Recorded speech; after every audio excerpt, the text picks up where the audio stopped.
السلام علیکم ورحمۃ اللہ وبرکاتہ۔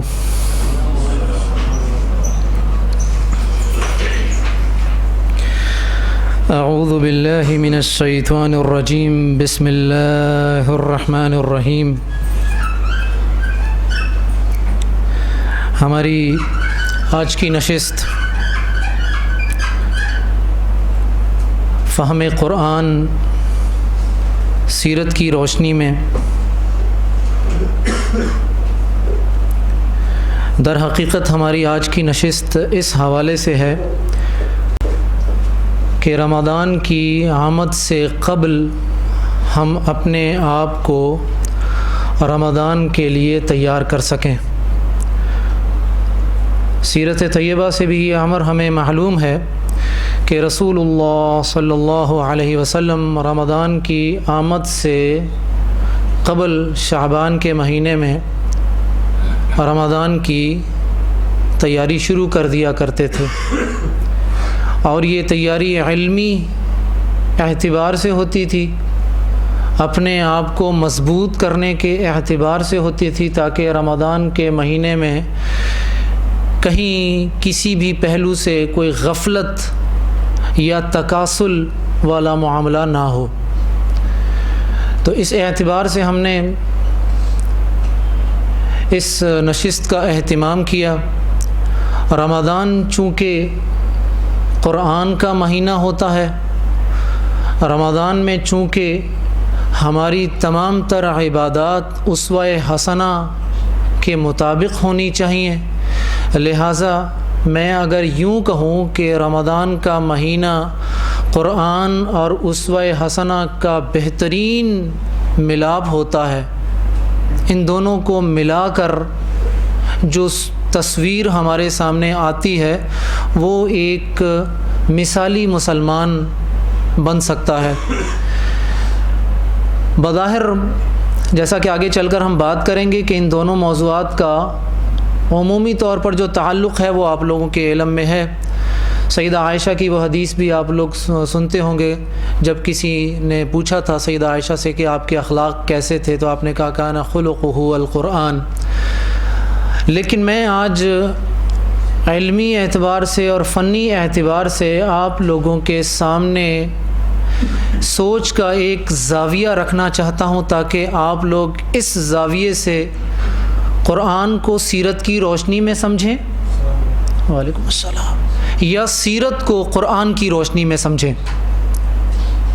دونوں کا مفہوم ایک ہی ہے، فہم قرآن سیرت کی روشنی میں یا فہم سیرت قرآن کی روشنی میں۔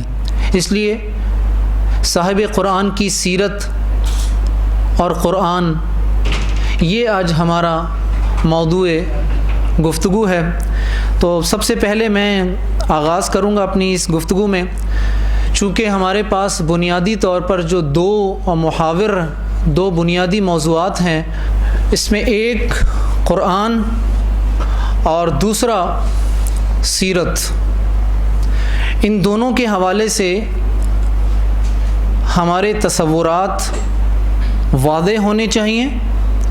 قرآن ہمارے لیے حجت اسی وقت بنے گا جب قرآن کے حوالے سے قرآن کا صحیح تصور ہمارے دل و دماغ میں موجود ہو، سیرت کا مکمل تصور ہمارے پاس موجود ہو۔ قرآن کا تعارف خود صاحب قرآن نے جس طرح کروایا، سورۃ الشعراء آیت نمبر 192، اگر یہ آیات آپ غور سے پڑھیں تو یہ قرآن کس کی طرف سے آیا، کس کے ذریعے آیا، کس پر نازل ہوا، اور اس کا مقصد نزول کیا ہے، اس کو عربی میں نازل کیوں کیا گیا۔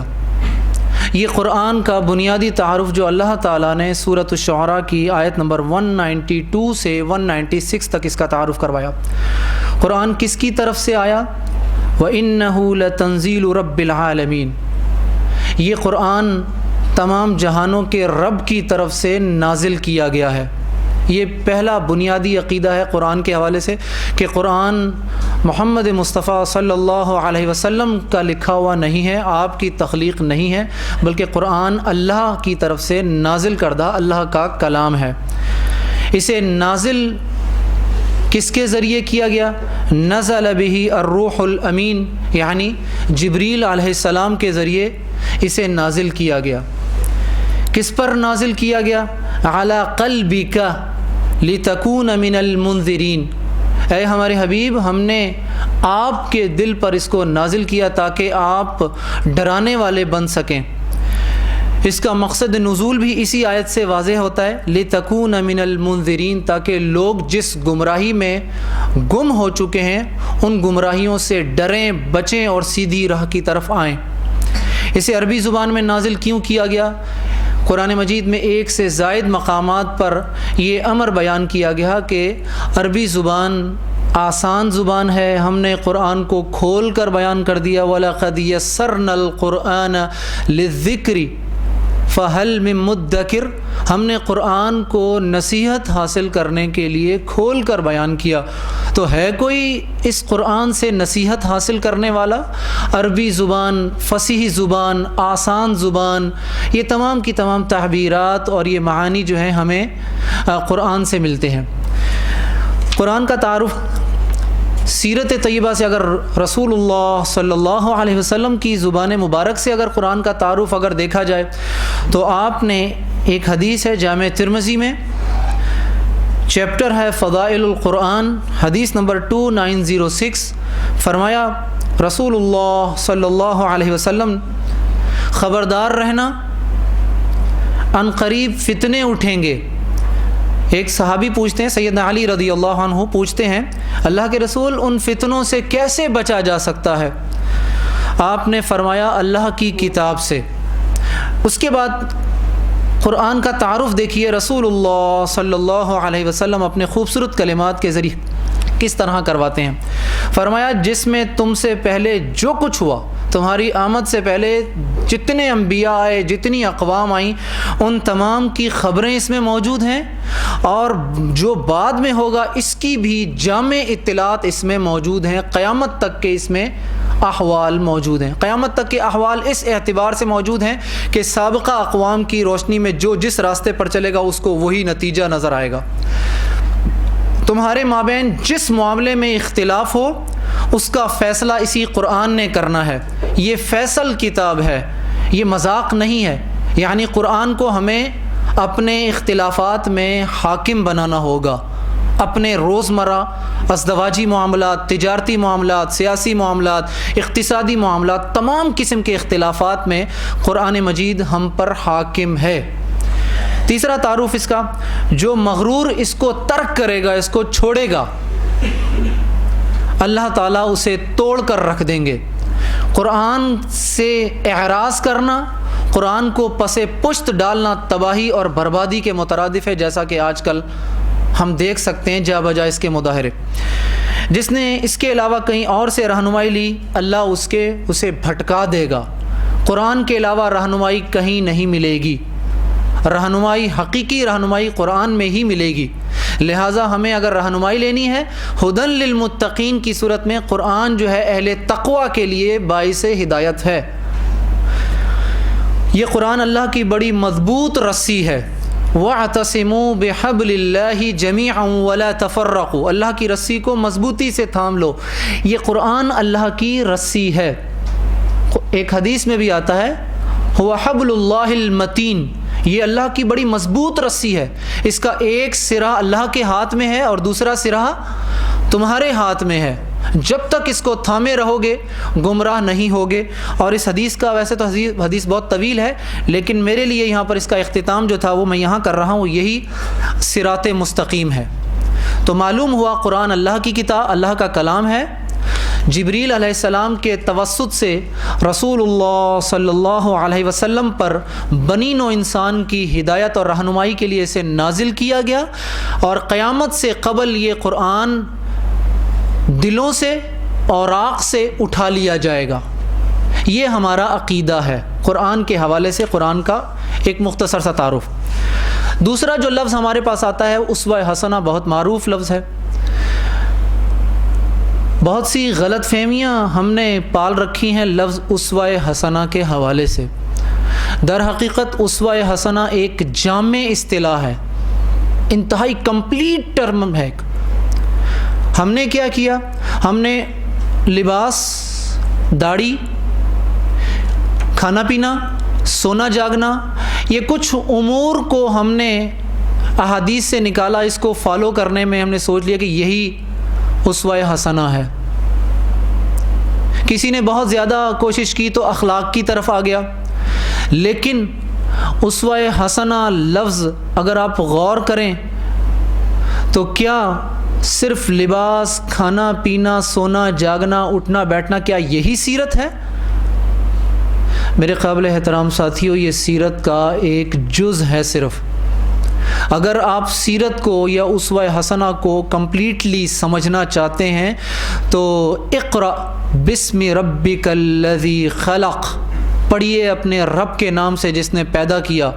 اس لمحے سے لے کر اور جب حیات ارضی کا خاتمہ ہونے کو ہے، رسول اللہ صلی اللہ علیہ وسلم کی وفات، کیا کلمات تھے قبل از وفات؟ الصلاۃ الصلاۃ وما ملکت ایمانکم، نماز پڑھو، نماز کا خیال رکھو، اور جو تمہارے زیر دست ہیں ان کے حقوق کا خیال رکھو۔ یہ 22 سال 5 مہینے یا 23 سال کی کل مدت میں وہ کون سا کام ہے جو رسول اللہ صلی اللہ علیہ وسلم نے ترک کیا ہو؟ میں نے جتنی سیرت کی کتب کا مطالعہ کیا، بلا مبالغہ تقریباً 70 سے 80 کتابوں کا میں نے مطالعہ کیا جزوی طور پر، کچھ کو مکمل طور پر پڑھا۔ ایک کام ایسا تھا جو کہ آپ نے کہیں کسی مرحلے پر گھر میں ہیں، بیویوں کے ساتھ ہیں، اپنی اولاد کے ساتھ ہیں، بازار میں ہیں، دوست احباب کے ساتھ ہیں، صحابہ کے ساتھ ہیں، میدان جنگ میں ہیں، کسی بھی مقام پر ہیں، سفر میں ہیں، حضر میں ہیں، ایک کام آپ نے ترک نہیں کیا، اور وہ کام تھا دعوت دین والا کام۔ تو اسوہ حسنہ کو اگر دعوت دین سے الگ کر دیا جائے گا تو اسوہ حسنہ محض چند رسومات کا مجموعہ بن جائے گا، جو کہ ایک ناقص تصور ہے۔ اسوہ حسنہ کو اگر آپ سمجھنا چاہتے ہیں تو آپ سب سے پہلے آپ اپنی حیثیت، اپنا جو نیچرلی ڈیزگنیشن جو اللہ تعالیٰ نے آپ کو دیا ہے، سوشل ڈیزگنیشن، آپ اس کو دیکھیں کہ میرا سوشل ڈیزگنیشن کیا ہے، اور پھر اس سوشل ڈیزگنیشن میں رسول اللہ صلی اللہ علیہ وسلم سے مجھے کیا رہنمائی ملتی ہے، آپ کا اس حوالے سے کیا ہمیں ہدایات یا ارشادات ملتی ہیں، پھر اس کو سمجھیے اور پھر اس کو عمل کے ذریعے لوگوں تک پہنچائیے۔ یہ ہے میرے بھائیوں اسوہ حسنہ کا مکمل تصور۔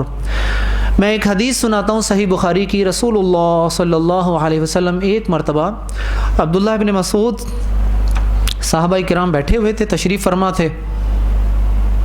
عبداللہ بن مسعود سے آپ کہتے ہیں اقرأ علیہ، عبداللہ بن مسعود کہتے ہیں اقرأ علیک و انزل علیک، اللہ کے رسول میں آپ کو پڑھ کر سناؤں قرآن جبکہ آپ پر نازل ہوا ہے؟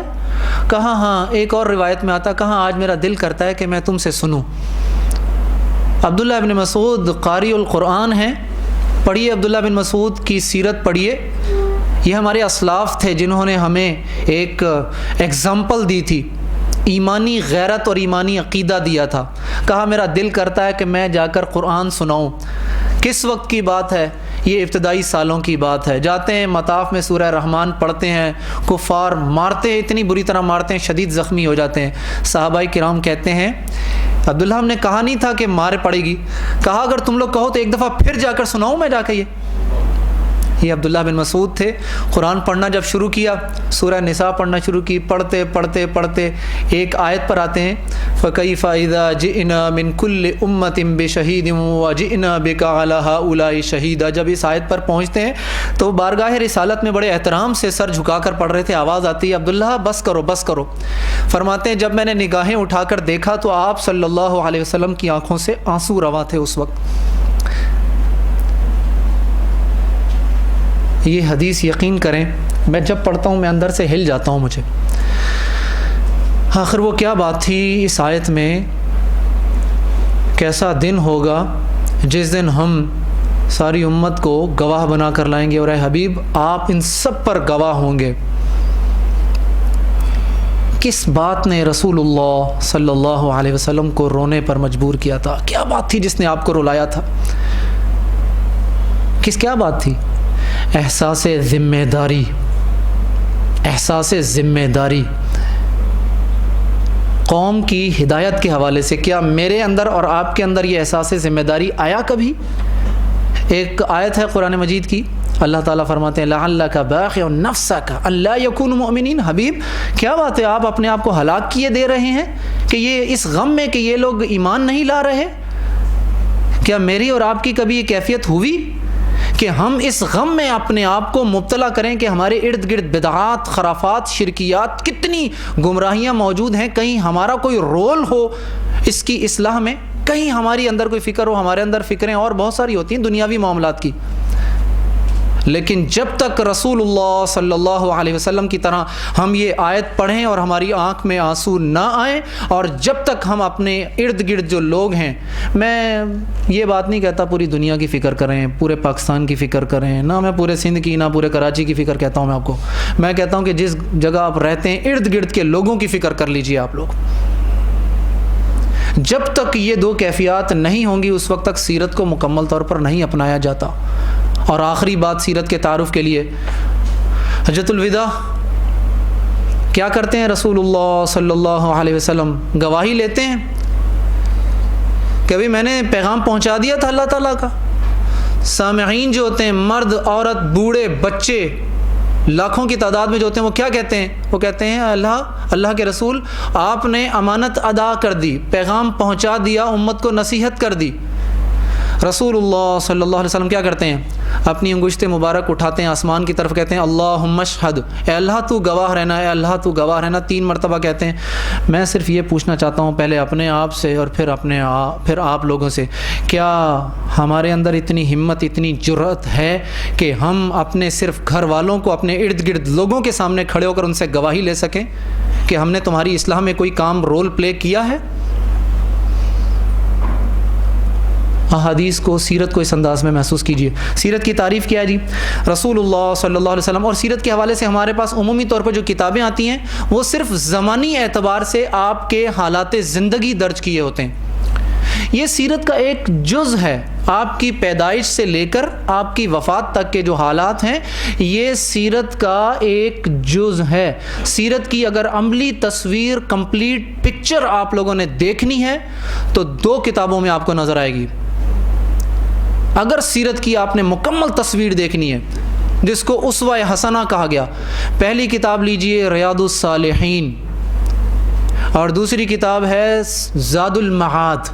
یہ 2 کتابیں ہیں جس میں آپ کو حیات طیبہ کی اتنی تصویریں نظر آئیں گی، اتنی تصویریں نظر آئیں گی، اتنی ہمہ جہتی تصویریں نظر آئیں گی کہ زندگی کا کوئی پہلو آپ رہنمائی سے محروم نہیں ہوں گے. صرف ریاض الصالحین اٹھا لیجئے، یہ سیرت کی کتاب ہے. تو سیرت کے حوالے سے ہمارے پاس یہ آتا ہے کہ رسول اللہ صلی اللہ علیہ وسلم کی پیدائش مبارکہ سے لے کر وفات تک کے تمام پہلو، آپ کی تمام تر صفات، عبادات، معاملات، فضائل، معجزات، احوال اور ارشادات کا مجموعہ یہ سیرت ہے. یہ سیرت کی بنیادی اور کمپلیٹ جو ہے آپ کے پاس تعریف آتی. اب آتے ہیں ہم فہم قرآن کے حوالے سے. نیکسٹ جو ہمارا امپورٹنٹ ٹاپک ہے، قرآن مجید کی فہم، جو ہمارا اصل ٹاپک ہے. دیکھیے ہمارے معاشرے میں گمراہیوں کی جو ارد گرد ہمیں گمراہیاں نظر آتی ہیں، ہمارے نوجوان طبقہ بالخصوص جو نظر آتا ہے، اس کے علاوہ معاشرے میں بے شمار جماعتیں، گروہ، فرقے نت نئے تصورات، نئی باتیں لے کر آتے ہیں. قرآن کو محض اپنی صرف عقل سے سمجھنے کی کوشش کرتے ہیں، نتیجتاً گمراہ ہوتے ہیں، گمراہ کرتے ہیں. تو ہمیں ایک کرائٹیریا جو ہے وہ ملا ہوا ہے رسول اللہ صلی اللہ علیہ وسلم نے ایک چھوٹی سی میں التماس کروں گا کہ جب آپ سنا کریں نا یہ نام تو زیر لب صلی اللہ علیہ وسلم ضرور کہا کریں. یہ ادنیٰ ترین حق ہے جو آپ کا ہم پر لازم ہے.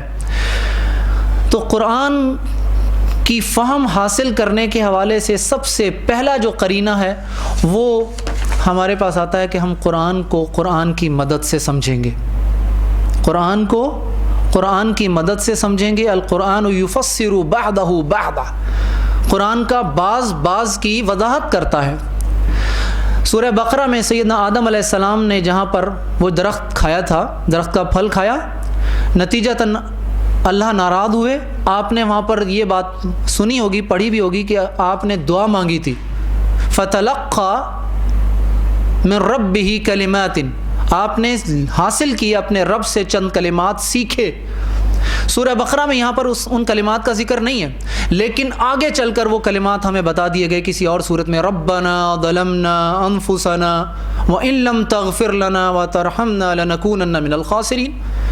سورۃ الفاتحہ میں آئیے ذرا، اہدنا الصراط المستقیم صراط الذین انعمت علیہم، اللہ سیدھا راستہ دکھا جن لوگوں پر تو نے انعام کیا. یہاں پر کوئی ذکر نہیں ہے سورہ فاتحہ میں کہ کن لوگوں پر انعام کیا گیا، لیکن ایک اور مقام پر تعارف کروا دیا گیا کہ بھی انعام کن پر کیا گیا. انبیاء پر کیا گیا، صدیقین پر کیا گیا، شہداء پر کیا گیا، صالحین پر کیا گیا.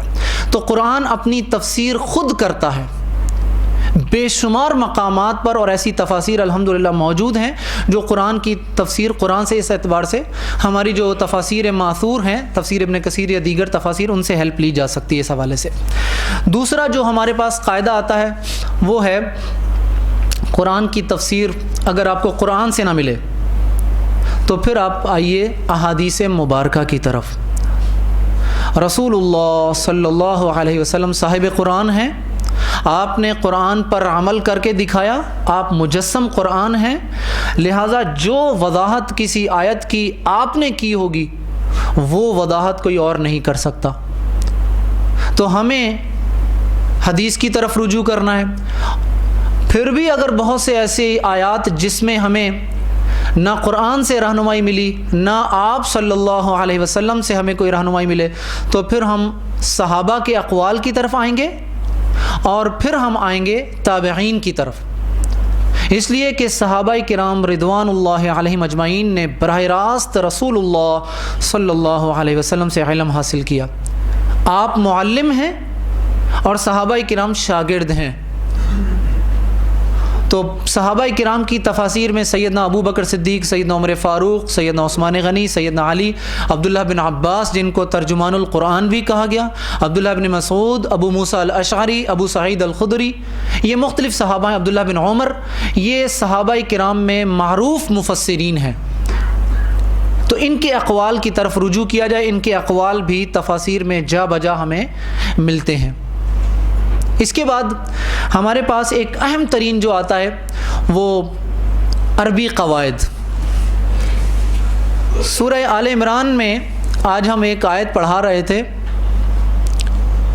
سورہ آل عمران کے آخری رکوع میں وہ جو دعا ہے ربنا اننا سمعنا، اب یہ عربی گرامر میں یہ جو آخر میں نا لگا ہوا ہے، ربا رب نا ہمارے، گرامیٹیکلی اب یہ تینوں جگہ نا استعمال ہوا ہے لیکن گرامیٹیکلی تینوں کی سچویشن الگ الگ ہے. ربنا سبجیکٹو کیس میں ہے، سمعنا سبجیکٹو کیس میں ہے، اننا آبجیکٹو کیس میں ہے. تو یہ عربی قواعد کا سمجھنا بہت ضروری ہے ہمارے لیے. اگر ہم نہیں سمجھیں گے تو ہم ترجمہ نہیں کر سکیں گے، ہم سمجھ نہیں سکیں گے. انعمتا ایک لفظ ہے بڑا معروف، میں عام مثالیں دے رہا ہوں، میں ڈیٹیل میں نہیں جانا چاہتا. انعمتا کے تے کے اوپر زبر لگا ہوا ہے، فتحہ جس کو کہتے ہیں. اگر اس کی جگہ ہم ضمہ لگا دیں، پیش لگا دیں، تو آپ یقین کیجئے اس کا پورا مفہوم ہی تبدیل ہو جائے گا. انعام تو کیا مطلب ہوگا؟ میں نے انعام کیا، جبکہ یہاں پر بندہ اللہ سے مخاطب ہو کر کہہ رہا ہے یا اللہ تو نے انعام کیا. لہٰذا عربی گرامر کا سمجھنا فہم قرآن کے حوالے سے بہت ضروری ہے. الحمدللہ گرامر عربی الگ سے، لیکن اب بے شمار ایسی کاوشیں ہو چکی ہیں کہ قرآن مجید کی جو گرامر ہے اس پر باقاعدہ دروس موجود ہیں، کتابیں موجود ہیں انشاءاللہ العزیز اللہ تعالیٰ سے دعا کیجئے کہ آپ کا ادارہ جو ہے وہ اس حوالے سے اہتمام کرے، باقاعدہ قرآنک گرامر کے نام سے، جس میں صرف قرآن سے ریلیٹڈ جو گرامر ہے وہ اس کے حوالے سے بریف کیا جائے۔ ایک اہم ترین پہلو ہمارے پاس سیاق و سباق کے حوالے سے بھی آتا ہے، سیکوینس۔ بے شمار مقامات پر ہم کسی لفظ کا تعین جو کرتے ہیں وہ سیکوینس کی مدد سے کرتے ہیں۔ اگر وہ سیکوینس ہم اگنور کر دیں تو آرڈر آف سیکوینس جو ہے وہ پھر ہمارے اس نزدیک وہ بات جو ہے وہ کلیئر نہیں ہوتی۔ میں اس کی مثال آپ کے سامنے ایک رکھتا ہوں۔ ایک آیت ہے قرآن مجید کی، ان اللہ لمع المحسنین، لمع المحسنین۔ اس آیت میں اگر جو ترجمہ کیا جائے تو بے شمار گمراہیاں ہوتی ہیں۔ کیا جی ان کا مطلب کیا ہے؟ بے شک اللہ تعالیٰ، بے شک اللہ تعالیٰ۔ یہ جو آگے جو لفظ ہے نا لمع، یہ دو لفظوں کا مجموعہ، ایک ہے لام جو یقینی بات پر تاکید کے لیے استعمال ہوتا ہے، اور مع ود کے لیے استعمال ہوتا ہے۔ اس کا ترجمہ کیا کیا جی گمراہ لوگوں نے جن کو عربی گرامر نہیں آتی تھی؟ ان اللہ لمع کا مطلب اٹ سیلف ایک ورب ہے، اس کا مطلب ہوتا ہے چمکانا۔ تو اس کا کیا ترجمہ کیا؟ اللہ تعالیٰ نے صوفیہ کو چمکا دیا۔ محسنین کا ترجمہ کیا کیا؟ صوفیہ، اللہ تعالیٰ نے صوفیہ کو چمکا دیا، جبکہ حقیقی اس کے معنی کیا ہیں؟ ان اللہ لمع المحسنین، بے شک اللہ تعالیٰ احسان کرنے والوں کے ساتھ ہے۔ تو یہ اس اعتبار سے گرامر جو ہے ہمارے پاس اتنی مطلب ہے امپورٹنٹ ہے، اس کو ہم اپنے سامنے رکھیں گے، وگرنہ یہ سیکوینس اور یہ چیزیں جو ہے ہمارے پاس ہمارے لیے مشکل کا سبب بن سکتی ہیں۔ اب آئیے ایک اور مثال میں دیتا ہوں چند آپ کے سامنے، یہ سیکوینس کی مثالیں۔ لفظ ایک متقین بڑا معروف لفظ ہے، تقویٰ اور متقین ایک بڑا معروف لفظ ہے۔ ہم اس کا ترجمہ کیا کرتے ہیں؟ پرہیزگاری۔ گو پرہیزگاری بھی مکمل کانسیپٹ نہیں دے رہا، لیکن میں آپ کی مثالیں دیتا ہوں اس کی۔ سورۃ القصص آیت نمبر 83 میں جہاں پر لفظ متقی استعمال ہوا ہے وہاں پر یہ صاحب اقتدار کے لیے استعمال ہوا ہے۔ سورہ توبہ میں متقین کا لفظ استعمال ہوا ہے جو وعدے کی پاسداری کرتا ہے۔ سورۃ النبأ میں متقین کا لفظ جو شخص عقیدہ آخرت پر مکمل یقین رکھتا ہے۔ سورۃ النبأ آیت نمبر 22 میں اسی طرح۔ تو معلوم ہوا کہ ہم نے جب ترجمہ کرنا ہے تو اس میں ایک لفظ کے ایک سے زائد معانی بھی ہمارے سامنے آ سکتے ہیں۔ ضربہ، آپ لوگوں نے یہ لفظ سنا ہوگا، ضربہ مارنا، اس کا مطلب کیا ہے؟ مارنا۔ لیکن ضربہ کے ساتھ کچھ اور اضافہ ہو جائے تو ضربہ کا ایک مطلب تہمت لگانا بھی ہے، ضربہ کا ایک مطلب سفر کرنا بھی ہے، ایک مطلب گھر سے نکلنا بھی ہے۔ تو یہ مختلف لفظ ہیں۔ ایک لفظ آتا ہے دعا، دعا کے مفہوم میں۔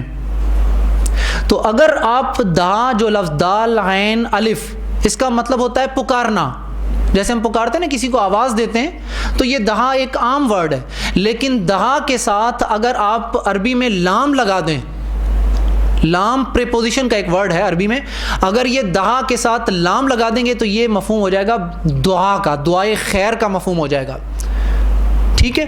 لیکن اگر دعا کے بعد لفظ علا لگا دیجیے آپ، پریپوزیشن آن کے مفہوم میں جو آتا ہے، علا پر کے مفہوم میں، تو یہ بد دعا کے مفہوم میں آ جاتا ہے۔ دعا پکارنا، دعا لہو دعائے خیر کرنا، اور دعا علیہ بد دعا کرنا۔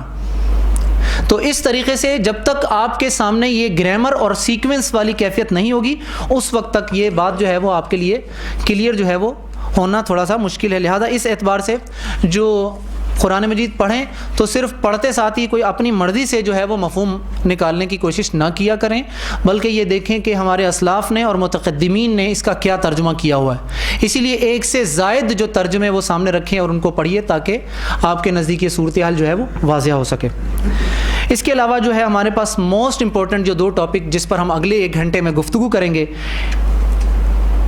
قرآن مجید کو ہم 2 طریقوں سے سمجھ سکتے ہیں، دونوں طریقوں میں سیرت ہمارے ساتھ ہوگی۔ ایک طریقہ یہ ہے قرآن مجید کو ترتیب نزولی کے اعتبار سے ہم سمجھیں۔ ترتیب نزولی سمجھتے ہیں؟ قرآن مجید کی صورتیں جس ترتیب سے نازل ہوئیں اس کو ہم کہتے ہیں ترتیب نزولی۔ اقرأ بسم ربک الذی خلق، میں آگے چل کے آپ کو یہ ترتیب دیتا ہوں، جس میرے بھائی کو یا جس بہن کو یہ قرآن مجید کی تمام صورتیں ترتیب نزولی کے اعتبار سے چاہیے ہوں گی، وہ نعمان بھائی آپ کو دیں گے انشاءاللہ العزیز۔ سب سے پہلی سورہ علق کی آیات نازل ہوئی تھی، اور آخری آیت الیوم اکملت لکم دینکم واتممت علیکم نعمتی ورضیت لکم الاسلام دینا، اور یہ آیت شروع کے پاروں میں ہے اقرأ بسم ربک الذی، جو پہلی وحی ہے وہ سب سے آخری پارے میں ہے۔ تو ترتیب نزولی کے اعتبار سے ہم قرآن کو سمجھنے کی کوشش کریں گے، اور یہ بڑا موسٹ امپورٹنٹ ٹاپک ہوگا ہمارے لیے، اور یہی میرا مین ٹاپک ہے آج کی گفتگو کا۔ دوسرا طریقہ، قرآن مجید جس ترتیب سے ہمارے پاس موجود ہے یہ توقیفی ترتیب کہلاتی ہے۔ وعلیکم السلام۔ قرآن مجید جس ترتیب سے ہمارے درمیان موجود ہے یہ توقیفی ترتیب ہے۔ توقیفی ترتیب کا مطلب کیا ہے کہ جب کوئی صورت نازل ہوتی تھی تو اللہ کی طرف سے بتایا جاتا تھا کہ اس صورت کو اس صورت کے بعد اور اس صورت سے پہلے رکھنا ہے، یہ آیات جو ہیں ان آیات کے بعد اور ان آیات سے پہلے رکھنی ہے، اس کو ہم کہتے ہیں ترتیب توقیفی۔ تو دو قسم کی ترتیب ہمارے پاس قرآن مجید کی آ گئی، تو ان دونوں پر اب ہم بات کریں گے۔ آ جائیے سیرت کو ذرا ہم تھوڑا سا ابتدائی طور پر کچھ گفتگو کر لیں اور پھر ہم بات کرتے ہیں اس کو۔ قرآن مجید کی صورتوں کی دو قسمیں ہیں، مکی صورتیں اور مدنی صورتیں۔ یہ آپ کے گھر میں جو قرآن ہوں گے، آپ اس قرآن کو جب دیکھیں گے تو آپ کو یہ ہر صورت کے نام کے ساتھ لکھا ہوا نظر آئے گا، مکی صورت اور مدنی صورت۔ مکی صورت 13 سال مکی صورتوں کی تعریف کیا ہے؟ وہ صورتیں جو مکے میں نازل ہوئی ہوں ان کو مکی صورتیں کہا جاتا ہے؟ نہیں، یہ بات نہیں ہے۔ مکی صورتوں کی تعریف یہ ہے کہ جو صورتیں ہجرت مدینہ سے پہلے نازل ہوئی ہوں ان کو ہم کیا کہیں گے؟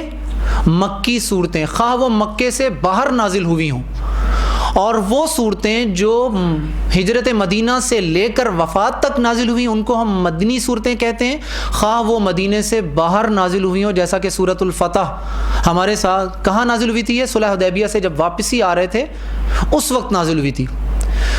الیوم اکملت لکم دینکم، یہ مکے میں نازل ہوئی ہے، جوف کعبہ میں نازل ہوئی، لیکن مدنی آیت کہلاتی ہے۔ تو قرآن کی صورتوں کی دو قسمیں ہمارے پاس آ گئیں، مکی صورتیں اور مدنی صورتیں۔ مکی صورتوں کی تعداد کل کتنی ہے؟ 86 یا 90، 86 یا 90 صورتیں مکی ہیں، 24 یا 28 صورتیں مدنی ہیں۔ 114 صورتیں کل، 114 میں زیادہ تر اتفاق جو ہے وہ 86 صورتیں مکی ہیں اور 28 صورتیں مدنی صورتیں۔ یہ تقسیم ہمارے ذہن کلیئر ہو گئی یہ والی بات۔ اسی سے ریلیٹڈ اب سیرت کی طرف آ جائیے، میں ایک ایک پوائنٹ آپ کے سامنے رکھنا چاہوں گا فہم کے حوالے سے۔ سیرت طیبہ کا اگر نبوت کا زمانہ اگر دیکھیں تو نبوت کے زمانے کو بھی ہم دو حصوں میں تقسیم کر سکتے ہیں، مکی زندگی اور مدنی زندگی۔ آپ کی مکی زندگی کتنے سالوں کی تھی؟ 13 سالوں کی تھی، اور مدنی زندگی کتنے سالوں کی تھی؟ 10 سال کی تھی۔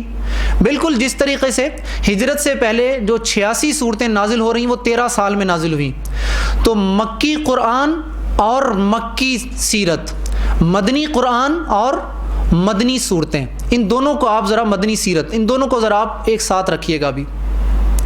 دوسری بات کلیئر ہوگی سیرت کے حوالے سے۔ اب آ جائیے نیکسٹ ٹاپک ہمارا، مکی صورتیں جو 86 صورتیں ہمارے پاس موجود ہیں، ان تمام صورتوں کے بیسک ٹاپکس کیا کیا ہیں؟ آپ مکی صورتیں اٹھا کر دیکھ لیجئے، جتنی بھی مکی صورتیں ہیں، میں آگے آپ کے سامنے ون بائی ون کچھ تھوڑا سی بات کروں گا۔ ابھی میں ابتدائی طور پر انیشیل آپ کے سامنے کچھ پوائنٹس رکھنا چاہتا ہوں۔ ان کے بنیادی طور پر جو موضوعات ہیں مکی صورتوں کے، 3 موضوعات ہیں۔ 86 مکی صورتوں کے موضوعات 3 موضوعات ہیں۔ نمبر 1 توحید، نمبر 2 رسالت، نمبر 3 عقیدہ آخرت۔ یہ 3 بنیادی موضوعات ہیں شاہ ولی اللہ رحمہ اللہ ان کی بڑی معروف کتاب ہے الفوز الکبیر، اس میں وہ 2 موضوعات کا اضافہ کرتے ہیں۔ ایک کہتے ہیں کہ سابقہ اقوام کے حالات، جن اقوام پر اللہ کا عذاب نازل ہوا، اور اخلاقیات۔ تو اس اعتبار سے مکی صورتوں میں آپ کو 5 موضوعات ملیں گے۔ یہ اجمالی طور پر آپ کوئی بھی مکی صورت اٹھا کر دیکھ لیجئے، یا تو آپ کو وہاں پر توحید کے موضوعات ملیں گے، آپ رسالت، یوم آخرت، سابقہ اقوام، جن اقوام پر عذاب نازل ہوا تھا، سیدنا نوح علیہ السلام کی قوم، ہود علیہ السلام کی قوم، لوط علیہ السلام کی قوم، صالح علیہ السلام کی قوم، ابراہیم علیہ السلام کی قوم، اور دیگر جتنی اقوام، شعیب علیہ السلام کی قوم۔ اور اخلاقیات کے پس منظر میں آپ کو ملے گا، اخلاقیات اور آداب کے بارے میں آپ کو بریف کیا جائے گا، بتایا جائے گا۔ بالکل اسی طرح آپ حیات طیبہ، سیرت کی جتنی کتابیں آپ دیکھ لیجئے، سیرت طیبہ کی جتنی کتابیں، رحیق المختوم، تجلیات نبوت جو آپ کو پڑھائی جاتی ہے، سیرت ابن ہشام لے لیجئے، بلا تخصیص سیرت کی کوئی بھی کتاب لے لیجئے، آپ کو معلوم ہوگا رسول اللہ صلی اللہ علیہ وسلم کے 13 سالہ مکی دور میں آپ کی دعوت کے بنیادی جو محاور تھے، بنیادی موضوعات تھے، وہ یہی 5 ہی تھے: توحید، رسالت، توحید کے خلاف مشرکین مکہ اور کفار مکہ کے احتجاج آپ کے سامنے ہیں، تشدد، یہ ساری چیزیں آپ کے سامنے ہیں، رسالت پر ان کے اعتراضات کہ یہ کیسے ممکن ہے کہ ہم میں سے ہی ایک شخص اٹھتا ہے اور وہ یہ دعویٰ کرتا ہے، یہ تو کھاتا پیتا ہے، بازاروں میں چلتا پھرتا ہے، یہ کیسے، ہاؤ از اٹ پاسبل کہ یہ نبی بن گیا؟ اس کے ساتھ کوئی ملک نہیں ہے، خزانہ نہیں ہے، کوئی گاڈ نہیں ہے اس کے سامنے، کوئی محل نہیں ہے اس کے پاس، آخرت، یہ کیسے ممکن ہے؟ جب ہم مر جائیں گے، مٹی مٹی ہو جائیں گے، ہم گل سڑ جائیں گے، ہم کیسے دوبارہ اٹھائے جائیں گے؟ سابقہ اقوام کے حالات بطور شاہد کے طور پر، بطور دلیل کے طور پر ذکر کیے گئے اور اخلاقیات کی تعلیم دی گئی۔ تو معلوم یہ ہوا کہ مکی زندگی کی 86 صورتیں جن موضوعات کے گرد گھومتی رہیں، یا 86 صورتوں کے جو بنیادی موضوعات ہیں، بالکل بعین ہی وہی موضوعات سیرت کے ہماری 13 سالہ مکی زندگی میں ملیں گے آپ کو۔ مدنی زندگی کی طرف آئیے، میں آپ کو اس کے بعد پھر 1 بائی 1 ایک ایک لے کر چلتا ہوں۔ پھر قرآن مجید کی تمام صورتوں کا میں ان ڈیٹیل سے بات کروں گا آپ کے سامنے۔ مدنی زندگی 10 سالہ مدنی زندگی ہے۔ مدنی صورتوں کی تعداد کتنی ہے؟ 28 مدنی صورتوں کی تعداد 28۔ آپ مدنی صورتیں اٹھا کر دیکھ لیجئے جن کا آغاز سورۃ الجمعہ سے ہو رہا ہے، سورۃ الجمعہ کی آیت نمبر 9 سے لے کر آخر تک، یہ سب سے پہلی وہی تھی جو ہجرت کے بعد نازل ہوتی ہے۔ آپ اس کو لے کر چلیے اور آخری وہی تک آپ دیکھ لیجئے، الیوم اکملت لکم دینکم سے، اس تک آپ کو مدنی صورتوں میں احکام نظر آئیں گے۔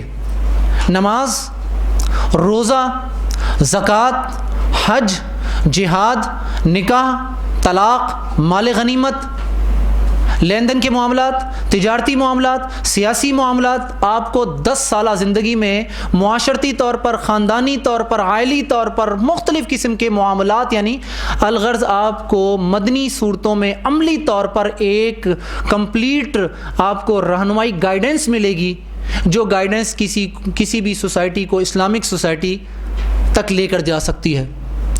رسول اللہ صلی اللہ علیہ وسلم کی حیات طیبہ کو دیکھیے ذرا، مدنی زندگی کو۔ ہجرت کے بعد جب آپ قباء کے مقام پر پہلا جمعہ پڑھتے ہیں، وہاں پر سورت نازل ہو رہی ہے، سورہ جمعہ کی کچھ آیات نازل ہو رہی ہیں، آیت نمبر 9 سے لے کر اختتام تک جمعے کے آداب بتائے گئے، جمعے کے احکام بتائے گئے، عملی طور پر آپ نے جمعے کا خطبہ دیا اور جمعہ پڑھ کر بتایا کہ کیسے ہو رہا ہے کام۔ 2 ہجری میں اجازت دی گئی دفاعی جنگ لڑنے کی، اذن للذین یقاتلون بانہم ظلموا، جن لوگوں پر ظلم کیا گیا ان کو اجازت ہے کہ آپ وہ لڑ سکتے ہیں۔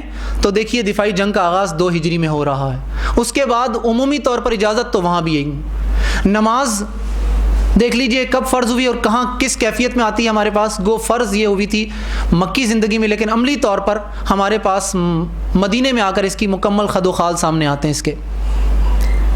جتنے بھی معاملات ہیں، جتنے بھی معاملات، خواہ وہ تجارتی معاملات ہوں، اقتصادی معاملات ہوں، سیاسی معاملات ہوں، گھر کے معاملات ہوں، دوست احباب کے ہوں، کسی بھی اعتبار سے وہ تمام کے تمام آپ کو احادیث مبارکہ آپ دیکھ لیجئے، صحاح ستہ کا مجموعہ اٹھا کر دیکھ لیجئے، مسند احمد دیکھ لیجئے، آپ جتنی کتابیں، سنن دارمی لے لیجئے، صحیح ابن خزیمہ اٹھا کر دیکھ لیجئے، آپ کو تمام وہ حدیثیں جو کہ جس میں معاملات نظر آئیں گے وہ ساری کی ساری احادیث مدنی زندگی سے ریلیٹڈ ہیں۔ آپ کو مکی زندگی میں کہیں ایسی آیت نظر نہیں آئے گی جہاں پر آپ کو یہ کہا جائے گا کہ نماز پڑھو، زکوٰۃ دو، حج کرو، جہاد کرو، قتال کرو، تجارت کرو، نکاح، طلاق۔ مکی زندگی میں ایسا کچھ نہیں ملے گا آپ کو۔ مکی زندگی کے 13 سال پریپیریشن کے تھے، تیاری کے تھے، ذہن سازی کے تھے۔ جو ٹیم تیار کی گئی تھی مکی 13 سالہ زندگی میں، قرآن سلیبس تھا وہاں پر، الارقم یونیورسٹی میں، معلم اول رسول اللہ صلی اللہ علیہ وسلم کی ذات مبارکہ اور صحابہ کرام کے خوبصورت وجود شاگرد تھے۔ 13 سالہ زندگی میں ان کی ذہن سازی، ان کا عقیدہ انتہائی پختہ کیا گیا۔ تو اس سے معلوم یہ ہوتا ہے کہ ہمیں قرآن پڑھتے ہوئے جس چیز کی طرف فوکس کرنا ہے مین، وہ سب سے پہلے اپنا عقیدہ مضبوط کرنا ہے۔ مسلمان کی زندگی کا ہر پہلو عقیدے کے ساتھ جڑا ہوا ہے۔ یہ ہم عمومی طور پر سنتے ہیں نا کہ جی بھائی یہ میری دنیاوی، یہ میری معاملات، اس کا ہر چیز کو تم تو دین سے جوڑ دیتے ہو۔ بھائی اس چیز کا تعلق بھائی دین سے نہیں ہے، یہ بڑا غلط فہمی ہے ہماری۔ مسلمان کی مکمل زندگی دین کے ساتھ ہے، یہاں تک کہ اس کی دنیاوی حاجات بھی دین کے تابع ہیں۔ پانی پینا، بھوک مٹانا، نکاح، جتنی بھی کیفیتیں، نیند، یہ انسان کی جسم کی ضرورت، جسمانی ضروریات ہیں، لیکن یہ بھی دین کے تابع ہیں۔ اگر دین کے تابع ہو کر کی جائیں گی تو یہ بھی عبادت بن جائیں گی۔ اس طریقے سے اس کا تعلق بھی عقیدے کے ساتھ جڑ جائے گا۔ پانی پینا ایک چھوٹا سا فعل ہے نا، پانی پینے کے لیے میں آزاد ہوں، میں دائیں ہاتھ سے پیوں، بائیں ہاتھ سے پیوں، اٹھ کر پیوں، بیٹھ کر پیوں، کھڑے ہو کر پیوں، ایک سانس میں پیوں، 3 سانس میں پیوں، مجھے کوئی روکنے ٹوکنے والا نہیں ہے کوئی روکنے ٹوکنے والا ہے؟ فَأَلْهَمَهَا فُجُورَهَا وَتَقْوَاهَا، ایک نیچرل سیکیورٹی الارم اللہ تعالیٰ نے ہمارے اندر رکھا ہوا ہے، وہ ہمیں خبردار کرتا ہے۔